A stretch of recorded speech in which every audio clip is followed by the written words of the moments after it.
Okay, good afternoon, everybody. Appreciate you all being here on Labor Day. And just get an injury report real quick. Just really two players. Jack Miner right now with a sprained knee. He's questionable. We'll know as the week goes on. And Will Ebner is questionable right now with a stinger. So we'll find out what goes there. Other than that, came through pretty good. And players had today off, except for some study table that we had instead of Sunday. And they're watching video and now, I think.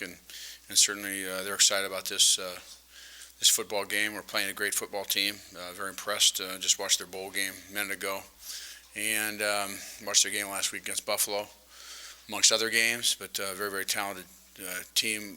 Mark's done a great job there. If you look at the last 12 years and his win-loss record and success that he's had there in the best league in the nation, it's very, very, I'm very, very impressed. So. And I always have been. So anyway, we're excited about this, and we get working at it and play the first SEC game in the Zoo this Saturday. Gary, I know you've talked a lot about it. You guys have played big games before, but just because of the way things set up, with there basically being 8 months for everybody to talk about and look forward to this game, is everything around this game, the circumstances, kind of been more than maybe others you've dealt with in the past? Oh, I don't know. I think it's, first of all, it's historic. I think that's why. I mean, it's the first SEC game, it's the first SEC home game. So I think it's going to go down in history. They'll always point to it, talk about it, look at it and how it came out. But then we're also playing a great football team. So we're not just playing this average team from the SEC. There's not very many average teams anyway. So we understand that we're playing a great football team and a well-coached team. So I think a combination of all obviously makes it very, very big. But there's hopefully there's a lot of big games to come, and we'll see how that sorts out. The admiration, your quarterback guy, you like the quarterback playing Aaron Murray is among the best in the nation. What do you admire about him? Well, he's accurate. It's very impressive how he handles their offense. He's fundamentally good. He's makes good decisions, makes good throws. He drives the team when he needs to for end of half and in the fourth quarter. So very talented. He has some talented receivers around him and tight ends, and just a real good player. Now that you've got a chance to see the film from Southeastern Louisiana, how do you feel about the play of your interior offensive line? I think we gave up a couple sacks, or one sack, I believe, and there was some things that I thought I actually felt a little bit better after I watched the film than during the game. So it was obviously we're playing different level personnel now, and no disrespect to anyone, but it's obvious to everybody, and so we're gonna have to play well against a real good football team, and that's certainly our challenge. The challenge is a player like Jarvis Jones for your interior line, offensive line as a whole. Well, they're good up front all the way across the board. So you just not. I mean, they're if you look at their D line and their linebacking core, and they're just really outstanding. He's a great player. He got it off the corner. They bring him to a lot of different things with him. But they got a lot of good players, so just not one. Can't zero in on one. But you game plan. Like we've always played. We play high level players, and you game plan the best you can. But you also got to go block, and you got to do those kind of things. And block and tackle. Those are fundamentals of playing, and you have to do that on both sides of the football. A lot of talk about a couple guys may or may not be available for Georgia. Does the availability of specific players ever impact the way you prepare, or is it you prepare for a scheme no matter who plays that spot? Yeah, you prepare for the scheme, but obviously I don't know if they're going to be back or not back. We can't worry about that. We got enough things to be concerned about that we have control over. And if they play, they play. So that's I don't know what else to tell you. When you decided to recruit Atlanta with the conference move, can one game help your image or just help credibility when you're playing Georgia? Well, yeah, if you win it, it will. It's like anything. If you evaluate when we went down to Texas and we lose or win games, eventually it's still about recruiting well and evaluation and experiences for players as they go back and talk to their high school coaches. So, we'll do a good job recruiting in Atlanta, regardless. But, of course we want to win this game. Gary, Georgia's running back Todd Gurley, number 3, freshman. He didn't start, but he had rushing for 100 yards. What did you see from him on the tape that impressed you? It's really quick. quick, explosive, just very, very impressed, young player. A lot of talent, just a real heavily recruited player, you know, and he is what he is. What he was. I think expectations, he met those. Very impressed. Was it hard to get your team to focus on the first game this week? This last week? Oh, no, it wasn't at all. I thought our team was very well prepared. I think things were too easy, too fast, you know. You had 28-point lead, you know, with 10 minutes in the first quarter. As a football coach, you like that, but you also know the other side of that, and that's focus and, you know, being able to. And so I thought we, you know, lost focus at times, but came back, I think, and finished strong. Got to play a lot of players. Talked about offensive line. I read that Max graded out especially well. Can you talk a little bit about what you saw in him that he did very well this week? Well, he you know, I think he executed well, you know, for a young player, for a player the first start ever, and had very little playing experience prior to this.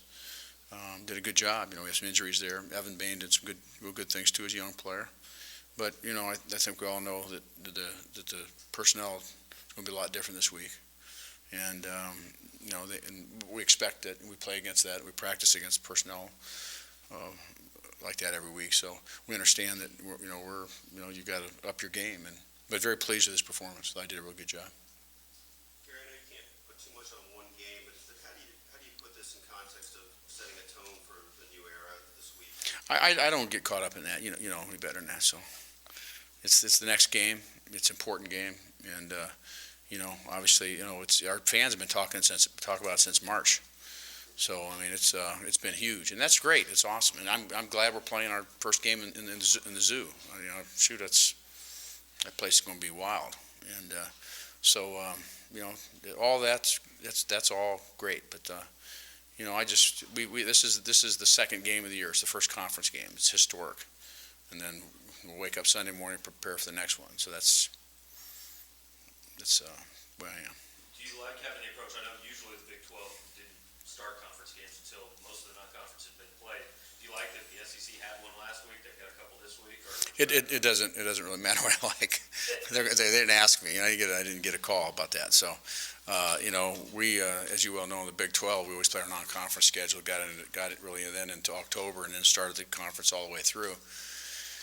And did that for years. And I certainly like that format. And now the format's like this, and so I like this. Gary, in camp, you can't always simulate punt returns. All surprised with just how easy it looked for Marcus the other night. Well, I think first of all, you know, some of his teammates gave him some space, and if you get him some space with his speed and acceleration, and you know, he can do some damage. So I'm not really that surprised. I mean, I think he's very capable of that. You know, obviously it's you know, to be able to, you know, against anybody, to be able to have two for touchdowns is a great accomplishment. Very proud of him for that. Also being Special Teams Player of the Week in the SEC. You know. Hopefully, he can do it more. I mean, certainly those kind of plays change football games, especially in tight, close games. Coach, you passed up a couple opportunities to kick long field goals. Can you kind of talk about the thought process there and just how you feel about the kicking game? Well, it's just one that we did. We always go in with a yardage that we were going to kick, okay, and depending on the wind. So that's all planned. We make that decision Thursday morning, and when we got a penalty and it went beyond the yardage, then we decided to go different. So, I don't ever discuss the yard line that we choose. Also, it has a lot to do with the down and distance. Is it you know, is it 3rd and 13 or 4th and 13 or 4th and 2? Anyway, so that we analyze all those things and make the decisions that way. Coach, I imagine it's easy for players to get excited after a win like that. How do you feel about your team's confidence right now? Well, I hopefully they're confident. You know, I don't know. I never thought about it. Probably should ask them. I don't know. I think they got a lot of pride in playing here at Mizzou. They got a lot of pride of where they came from. You know, we're going into a different league, a great football league with many great teams. And but also when you're new, you have to prove yourself, and so. And you have to earn respect. That's how I was brought up. My mom and dad brought me up that way, and and we're new, and then, so I have no problem with everybody wondering or questioning about us. I anticipated that when this thing happened in, last November. So, the good news is you get to go play. And, we get a chance to earn some respect, so we'll see where we go. Gary, every once in a while Sheldon will say something a little inflammatory, including Saturday. Do you discuss that with players when they make kind of eye-catching comment like that?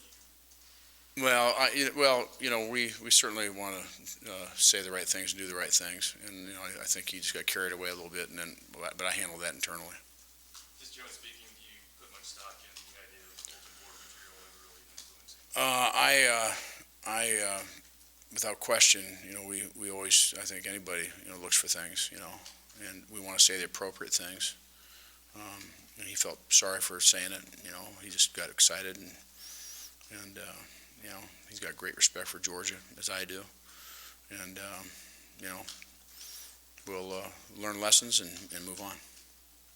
Didn't turn out to be that big a deal given the score, but obviously in a situation where you got a turnover and then you get the ball back, it can, the challenge on the fumble that Sutton recovered and you challenged it and ended up getting the ball back. How does that work? Do you have somebody up in the booth watching TV replays and whispering in your ear, people on the sidelines tell you, hey, coach, he was out of bounds? How do you? Well, they don't whisper in my ear. They got my ear. So, no, what happens is, what we do, again, that's kind of just what our plan and for handling those things is if we can see, if somebody in the press box can see, they got a TV up there, can see it and think that we have a better chance of, a significant chance of turning it around than we will. We thought they were out of bounds. That was what we thought. And you had to challenge exactly, what we thought. And that's what the information I got. And, we ended up being right on it. So it was, I thought we handled that well as a staff. You coached a lot of quarterbacks with experience in the past. Aaron Murray is 30 years starting. What kind of inherent values can an experienced quarterback like that bring? Well, first of all, the game just slows down so much. The speed of the game slows down because you have so much experience. You can see things. You can come up with, your secondary reads. You can do different things that you get away with experienced quarterback. A quarterback that's just now starting, he'll just give them basic, simple reads. But a quarterback that has, a lot of experience, you can have one coverage, you go here, one coverage, you go there. This coverage, you look down the middle, and it just makes him much more multiple. And therefore, somebody as talented as him can do a lot of damage because, he can see the field so well. So, anytime you get an experienced quarterback that is talent, they present a lot of problems, and he does a good job.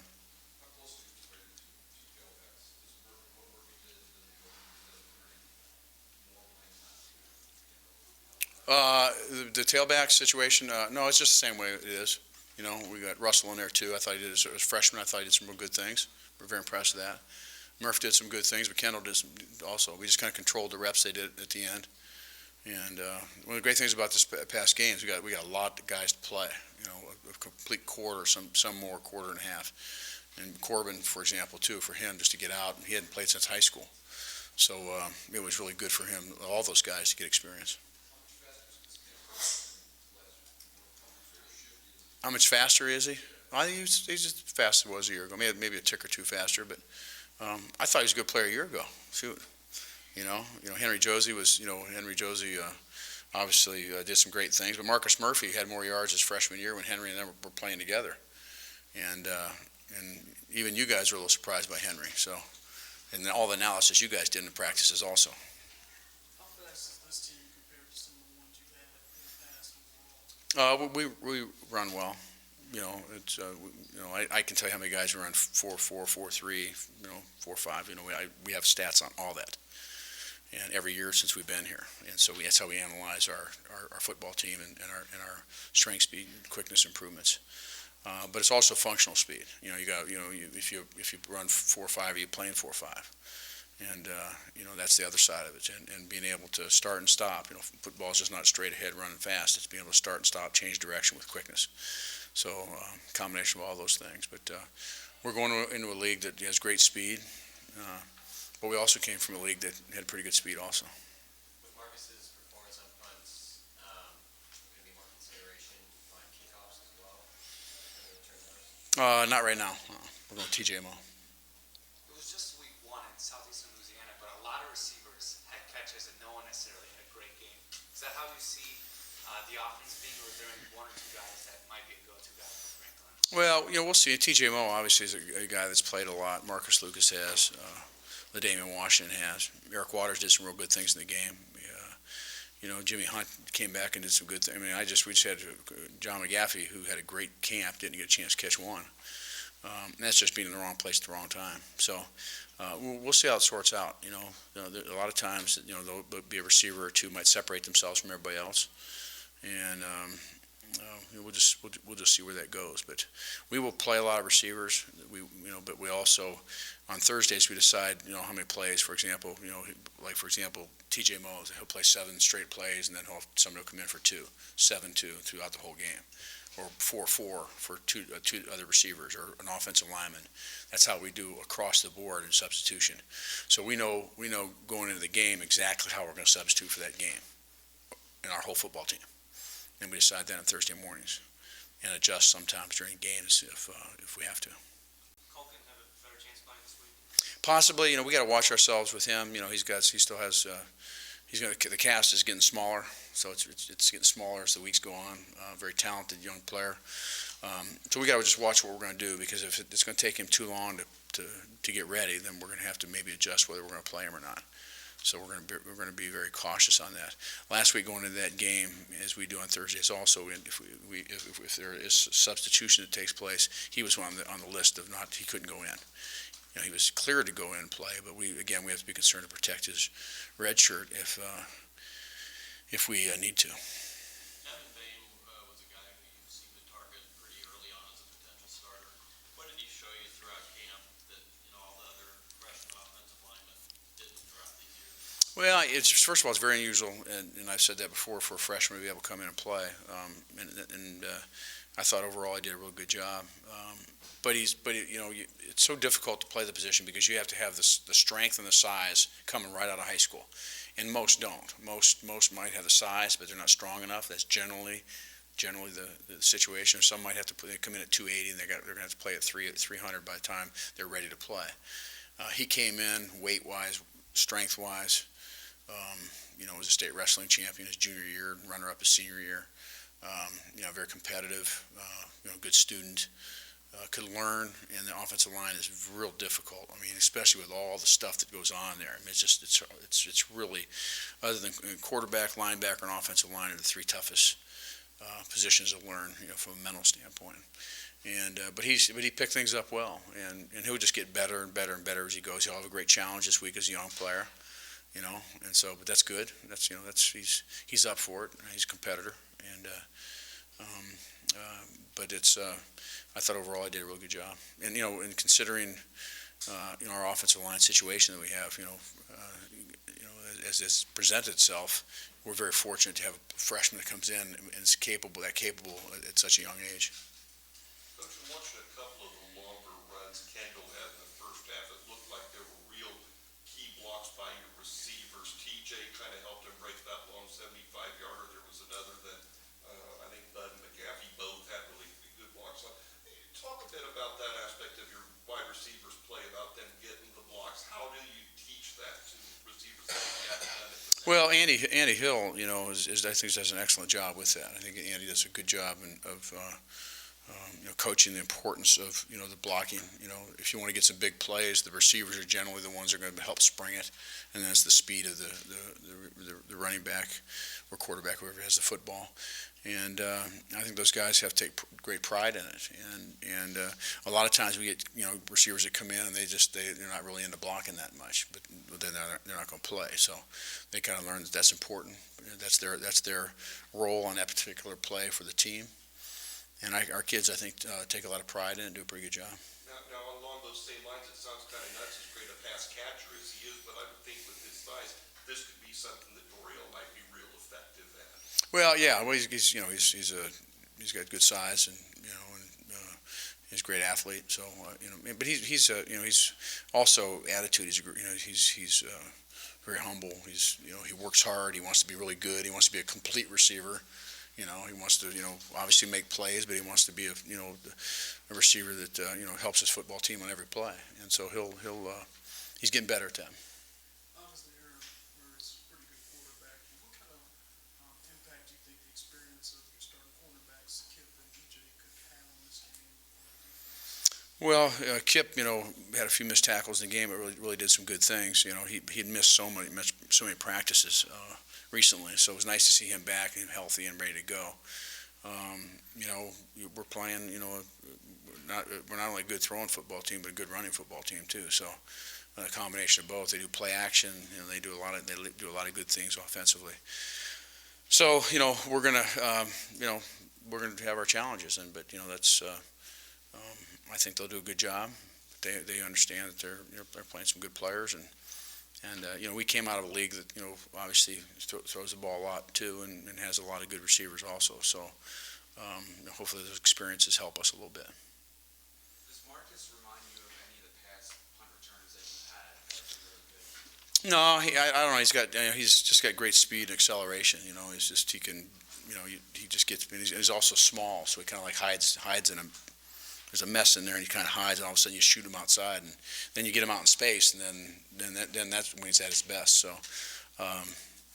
no, I can't. I don't really compare him to anybody. I'm not sure who that would be, but real excited about him. And what happens for your punt return team also? What happens is your punt return team now they know they got a guy back there. And so all of them, it's like you block a whole lot different. It's like you got an All-American tailback behind you. You're playing offensive line. Well, then it's that's our tailback. That's our guy, and we're going to open seams for him so he can get a lot of yards. Well, I think that's exactly what it's going to be like for we call our Rangers team, but our punt return team is that. Shoot, we got a guy back there. We block for him. This guy can change football games. So I think that lends itself in a real positive way and a very motivating way for your team. So the decision to keep TJ on kickoffs, is that a breather type thing, just to give Marcus a breather, and let TJ on punts, or do their skills lend themselves better to each? They're there because that's the way we've evaluated them. I know you're dying to get me to get Marcus on kickoff return, but you're not in our staff meeting.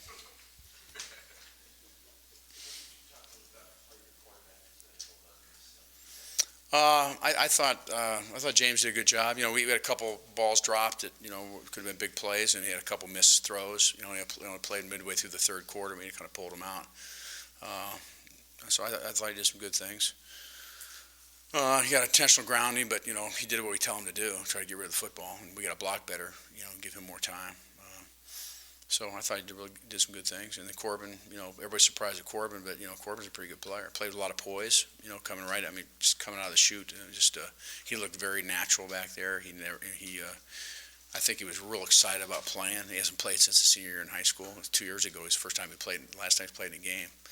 And so it's pretty cool. It's neat to see him and him come out and make some really nice throws and move the team. And also he likes to run the football. A couple times he kept the football when he wasn't supposed to. But it was nice to see that. George lines up a three-man in front, but a lot of times they go up there outside linebackers. Pretty much all the times they're outside linebackers that up on line scrimmage. Is that there's any particular? Well, they got a lot of schemes. They do a lot of different things. They're a three-man front, but they can put a linebacker up on the outside and become a four-man front. Just very multiple. 30 defenses are like that. You can do a lot of different things out of them and present a lot of different problems. And so that's why a lot of people run those defenses is that they can be very, very multiple. We can get in a 30 defense, from our standpoint too. And allows us to be a little bit more multiple ourselves, just back one of our defensive ends out generally. So, good schemes, real good schemes and good players. Got time for one more. Did those two freshman running backs showing up for Georgia in that week one game change the game plan really? Is it almost a pure passing game or a well-rounded team? Oh, not necessarily. No, I don't think. I think, I think situations, have a lot to do with it too. When they're in and kind of when they can, what you choose to do when those players are in games. Okay. Thank you very much. Appreciate it.